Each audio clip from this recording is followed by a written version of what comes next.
ये आकाशवाणी रायपुर है। प्रादेशिक समाचार बुलेटिन के साथ मैं शशिकांत यादव।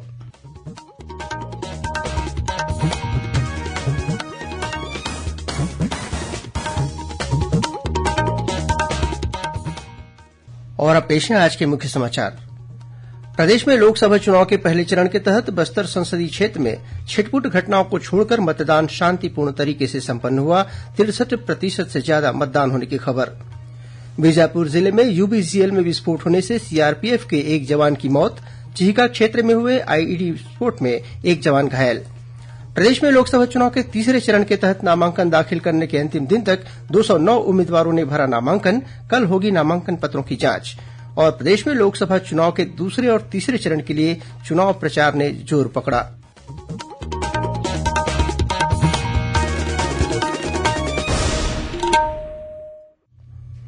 अब समाचार विस्तार से।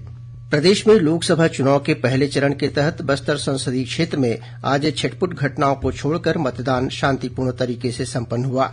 इसके साथ ही सीट से कांग्रेस के कवासी लखमा और भाजपा के महेश कश्यप सहित 11 उम्मीदवारों का भाग्य आज ईवीएम में कैद हो गया है।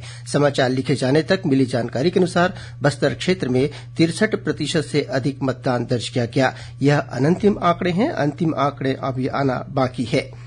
बस्तर विधानसभा में लगभग 73, बीजापुर में करीब 42, चित्रकूट में 73, दंतेवाड़ा में 67, जगदलपुर में 65, कोंडागांव में 72, कोंटा में 51 और नारायणपुर विधानसभा क्षेत्र में 62% मतदान दर्ज किया गया।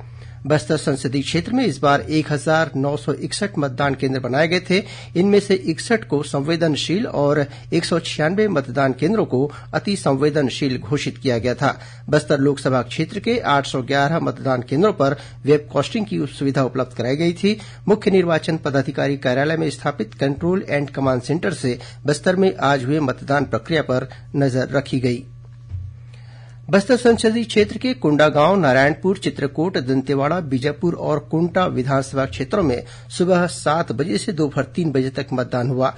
वहीं बस्तर विधानसभा क्षेत्र में सुबह 7 बजे से शाम 5 बजे तक वोट डाले गए। इसी तरह जगदलपुर विधानसभा क्षेत्र के 175 मतदान केंद्रों में भी सुबह 7 बजे से शाम 5 बजे तक वोट डाले गए, जबकि 72 मतदान केंद्रों में सुबह 7 बजे से दोपहर 3 बजे तक मतदान हुआ। सभी संवेदनशील क्षेत्रों में सुरक्षा के पुख्ता इंतजाम किए गए थे। बस्तर संसदीय क्षेत्र में मतदान को लेकर आज लोगों में खासा उत्साह देखा गया। सुबह से ही पोलिंग बूथों के बाहर लंबी लंबी कतारें देखी गई। युवा, महिला और बुजुर्ग मतदाताओं ने गर्मी की परवाह किए बिना वोट डालने मतदान केंद्र पहुंचे। इस सीट से कांग्रेस उम्मीदवार कवासी लखमा ने कोंटा विधानसभा क्षेत्र के नागारास मतदान केंद्र पहुंचकर अपना वोट डाला।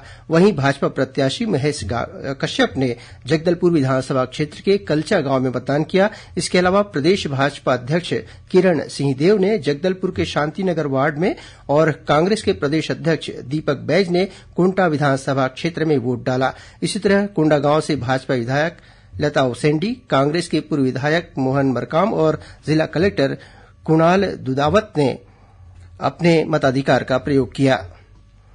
इसके अलावा कोंडागांव जिले में स्काउट गाइड के बालक बालिकाओं ने जरूरतमंद बुजुर्ग और दिव्यांग मतदाताओं को मतदान केंद्रों तक ले जाने में उनकी मदद भी की। वहीं नारायणपुर विधानसभा क्षेत्र के गुरिया मतदान केंद्र में शादी के तुरंत बाद दूल्हा दुल्हन वोट डालने पहुंचे। मतदान करने के बाद उन्होंने कहा कि लोकतंत्र के इस महापर्व में हिस्सा लेना सभी का कर्तव्य है, इसलिए उन्होंने शादी के तुरंत बाद मतदान केंद्र पहुंचकर अपने मताधिकार का प्रयोग किया। गौरतलब है कि बस्तर लोकसभा सीट में कुल 14,72,207 मतदाता हैं। इनमें करीब 7,71,000 महिला और लगभग 7 लाख पुरुष मतदाता शामिल हैं। वहीं तृतीय लिंग के 52 मतदाता हैं। इस बीच बस्तर क्षेत्र में चुनाव संपन्न होने के बाद मतदान केंद्रों की दलों की वापसी शुरू हो गई है। सबसे पहले कोंडागांव जिले के बेचा और कड़ेनार मतदान केंद्र के अधिकारियों को हेलीकॉप्टर के माध्यम से रवाना किया गया।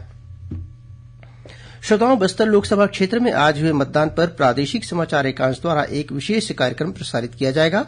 आकाशवाणी केंद्र रायपुर द्वारा इस विशेष कार्यक्रम को आज रात 8 बजे से प्रसारित किया जाएगा, जिसे छत्तीसगढ़ स्थित आकाशवाणी के सभी केंद्र एक साथ रिले करेंगे। बीजापुर जिले में आज एक विस्फोट में केंद्रीय रिजर्व पुलिस बल सीआरपीएफ के एक जवान की मौत हो गई। मिली जानकारी के अनुसार जिले के उसूर थाना क्षेत्र में गलगम इलाके में स्थित सुरक्षा कैंप से एरिया डोमिनेशन के लिए सीआरपीएफ की एक टीम रवाना हुई थी। कार्यवाही के दौरान दुर्घटनावश यूबीजीएल में विस्फोट हो गया। इससे सीआरपीएफ की 196वीं वाहिनी का आरक्षक देवेंद्र कुमार घायल हो गया। घायल जवान को बेहतर इलाज के लिए हेलीकॉप्टर से जगदलपुर मेडिकल कॉलेज लाया गया, जहां इलाज के दौरान उसकी मृत्यु हो गई। देवेंद्र कुमार बस्तर जिले के धोबीगुड़ा गांव का रहने वाला था। उसका अंतिम संस्कार कल उसके गृहग्राम में किया जाएगा। एक अन्य घटना में बीजापुर जिले के ही भैरमगढ़ इलाके में हुए एक आईईडी विस्फोट में केंद्रीय रिजर्व पुलिस बल सीआरपीएफ का एक सहायक सेनानी घायल हो गया। मिली जानकारी के अनुसार सीआरपीएफ का दल चिहिका क्षेत्र में स्थित पोलिंग बूथ के आसपास के इलाके में एरिया डोमिनेशन की कार्यवाही कर रहा था। तभी प्रेशर आईईडी की विस्फोट होने से सहायक सेनानी मनु एचसी को हाथ और पैर में चोट आई। घायल जवान को प्राथमिक उपचार के बाद बेहतर इलाज के लिए रायपुर लाने की तैयारी चल रही है। प्रादेशिक समाचार आप आकाशवाणी रायपुर से सुन रहे हैं। छत्तीसगढ़ की खबरों से है आपका वास्ता और खबरों की विश्वसनीयता से है हमारा वास्ता। आकाशवाणी समाचार रायपुर के प्रादेशिक समाचार बुलेटिन के साथ ही हमारे समसामयिक कार्यक्रम आप रेडियो के अलावा अपने मोबाइल पर भी सुन सकते हैं। आकाशवाणी समाचार फेसबुक, ट्विटर और यूट्यूब पर भी उपलब्ध है। हमारा Facebook page Chhattisgarh news on AIR, Twitter handle CGAIR news और हमारा यूट्यूब चैनल है छत्तीसगढ़ AIR न्यूज। तो अब रेडियो के साथ ही आपके मोबाइल के जरिए भी हम पहुंच रहे हैं आप तक। छत्तीसगढ़ की हर खबर के लिए सुनते रहिए आकाशवाणी समाचार। और अब आगे बढ़ते हैं बाकी के समाचारों की ओर। लोकसभा चुनाव के तीसरे चरण के तहत प्रदेश के 7 संसदीय क्षेत्रों में 209 अभ्यर्थियों ने नामांकन दाखिल किए हैं। राज्य निर्वाचन पदाधिकारी कार्यालय से मिली जानकारी के अनुसार नामांकन दाखिल करने के अंतिम दिन आज 88 अभ्यर्थियों ने नामांकन पत्र दाखिल किया। सरगुजा लोकसभा क्षेत्र के लिए 13, रायगढ़ से 15, जांजगीर चांपा से 29 और बिलासपुर लोकसभा क्षेत्र से 46 उम्मीदवारों ने नामांकन पत्र भरा। वहीं दुर्ग लोकसभा क्षेत्र से 27, रायपुर लोकसभा में 45 और कोरबा लोकसभा क्षेत्र में 34 उम्मीदवारों ने नामांकन पत्र दाखिल किया। तीसरे चरण के तहत कल 20 अप्रैल को नामांकन पत्रों की जांच की जाएगी। 22 अप्रैल तक उम्मीदवार अपना नाम वापस ले सकेंगे। तीसरे चरण में 7 मई को वोट डाले जाएंगे। प्रदेश में लोकसभा चुनाव के लिए दूसरे और तीसरे चरण के लिए राजनीतिक दलों का प्रचार अभियान तेज हो गया है। विभिन्न राजनीतिक दलों के प्रमुख नेता और स्टार प्रचारक लगातार जनसभाएं लेकर मतदाताओं का समर्थन हासिल करने का प्रयास कर रहे हैं। इसी कड़ी में भाजपा के वरिष्ठ नेता और मुख्यमंत्री विष्णुदेव साय ने आज सरगुजा लोकसभा क्षेत्र से प्रत्याशी चिंतामणि महाराज के पक्ष में अंबिकापुर में आयोजित विजय संकल्प जनसभा को संबोधित किया। इस मौके पर श्री साय ने कहा कि कांग्रेस मुद्दा विहीन हो चुकी है, इसलिए जनता को अलग अलग मुद्दों पर भ्रमित कर रही है। उन्होंने कहा कि आरक्षण को खत्म नहीं किया जाएगा और महतारी वंदन योजना भी बंद नहीं होगी। बिलासपुर से कांग्रेस के लोकसभा चुनाव संयोजक संतोष कौशिक और उनके समर्थकों ने भारतीय जनता पार्टी की सदस्यता ले ली है। तखतपुर से भाजपा विधायक धर्मजीत सिंह की अगुवाई में तखतपुर जनपद पंचायत अध्यक्ष राजेश्वरी जुगल कौशिक, जनपद उपाध्यक्ष दिव्या नितेश मिश्रा और पूर्व जनपद सदस्य राकेश तिवारी सहित बड़ी संख्या में कांग्रेस कार्यकर्ताओं ने भाजपा में प्रवेश किया। इससे पहले कल कांग्रेस नेता और कांकेर के पूर्व विधायक शिशुपाल सोरी सहित 700 से ज्यादा कार्यकर्ताओं ने भी भाजपा प्रवेश किया। रायपुर स्थित भाजपा प्रदेश कार्यालय में आयोजित प्रवेश उत्सव कार्यक्रम में इन कार्यकर्ताओं ने मुख्यमंत्री विष्णुदेव साय और उप मुख्यमंत्री अरुण साव की मौजूदगी में भाजपा की सदस्यता ली। इस बीच कुछ पार्टी नेताओं के कांग्रेस छोड़कर भाजपा में शामिल होने को लेकर कांग्रेस संचार विभाग के प्रदेश अध्यक्ष सुशील आनंद शुक्ला ने कहा कि किसी के जाने से पार्टी को कोई फर्क नहीं पड़ता। उन्होंने कहा कि प्रदेश में कांग्रेस के 19 लाख से अधिक निष्ठावान कार्यकर्ता हैं जो 24,000 बूथों पर तैनात है। उन्होंने कहा कि कुछ अवसरवादी लोगों के पार्टी छोड़ने से कांग्रेस की मजबूती और उसके चुनाव अभियान में कोई कमी नहीं आएगी। प्रदेश में लोकसभा चुनाव के मद्देनजर लोगों को मतदान के लिए जागरूक करने अनेक कार्यक्रम आयोजित किए जा रहे हैं। इसके तहत राजनांदगांव जिले में स्थित कॉन्फ्लुएंस कॉलेज में मतदाता जागरूकता कार्यक्रम का आयोजन किया गया। कार्यक्रम में जिला पंचायत सीईओ और स्वीप की नोडल सुरुचि सिंह ने कॉलेज के युवा विद्यार्थियों सहित समस्त स्टाफ को मतदान की शपथ दिलाई। इस दौरान कॉलेज के बीएड, बीएससी, बीसीए और नर्सिंग के विद्यार्थियों ने नुक्कड़ नाटक के माध्यम से मतदाताओं को मतदान के लिए जागरूक किया। इसके साथ ही विद्यार्थियों ने रंगोली और पोस्टर बनाकर लोगों को 26 अप्रैल को अनिवार्य रूप से मतदान करने की अपील की। वहीं मुंगेली जिले में राजस्व विभाग द्वारा कलेक्टोरेट परिसर से मशाल रैली निकाली गई। इस दौरान अधिकारी कर्मचारियों ने हाथों में मतदाता जागरूकता संबंधी तख्ती लेकर नारा लगाते हुए लोगों को मतदान करने के लिए प्रोत्साहित किया।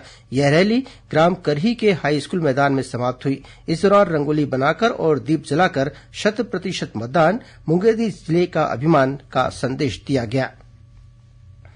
श्रोताओं, प्रादेशिक समाचार एकांश का समसामयिक विषयों पर आधारित कार्यक्रम बातों बातों में इस बार हाथी मानव द्वंद्व पर अतिरिक्त प्रधान मुख्य वन संरक्षक प्रेम कुमार से ली गई भेंटवार्ता प्रसारित की जाएगी।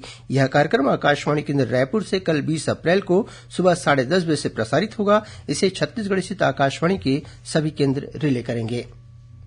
अब कुछ अन्य खबरें संक्षेप में। भारतीय जनता पार्टी के वरिष्ठ नेता और उत्तर प्रदेश के मुख्यमंत्री योगी आदित्यनाथ परसों 21 अप्रैल को राजनांदगांव लोकसभा क्षेत्र के डोंगरगांव अंतर्गत ग्राम सागर में चुनावी सभा को संबोधित करेंगे। राजनांदगांव जिले के छुरिया थाना क्षेत्र में तेज रफ्तार मोटरसाइकिल के अनियंत्रित होकर गिर जाने से एक युवक की मौत हो गई। और 67वीं राष्ट्रीय शालेय क्रीड़ा प्रतियोगिता के तहत नेटबॉल स्पर्धा के लिए मुंगेली जिले के शासकीय विद्यालय मतकू के 2 विद्यार्थियों का चयन हुआ है। कृष्णा कुमार कुर्रे और केवरा यादव हरियाणा राज्य के रेवाड़ी में 26 से 30 अप्रैल तक आयोजित स्पर्धा में भाग लेंगे। अंत में मुख्य समाचार एक बार फिर। प्रदेश में लोकसभा चुनाव के पहले चरण के तहत बस्तर संसदीय क्षेत्र में छिटपुट घटनाओं को छोड़कर मतदान शांतिपूर्ण तरीके से संपन्न हुआ। 63% से ज्यादा मतदान होने की खबर। बीजापुर जिले में यूबीजीएल में विस्फोट होने से सीआरपीएफ के एक जवान की मौत। चिहिका क्षेत्र में हुए आईईडी विस्फोट में एक जवान घायल। प्रदेश में लोकसभा चुनाव के तीसरे चरण के तहत नामांकन दाखिल करने के अंतिम दिन तक 209 उम्मीदवारों ने भरा नामांकन। कल होगी नामांकन पत्रों की जांच। और प्रदेश में लोकसभा चुनाव के दूसरे और तीसरे चरण के लिए चुनाव प्रचार ने पकड़ा जोर। इसी के साथ प्रादेशिक समाचार बुलेटिन समाप्त हुआ। नमस्कार।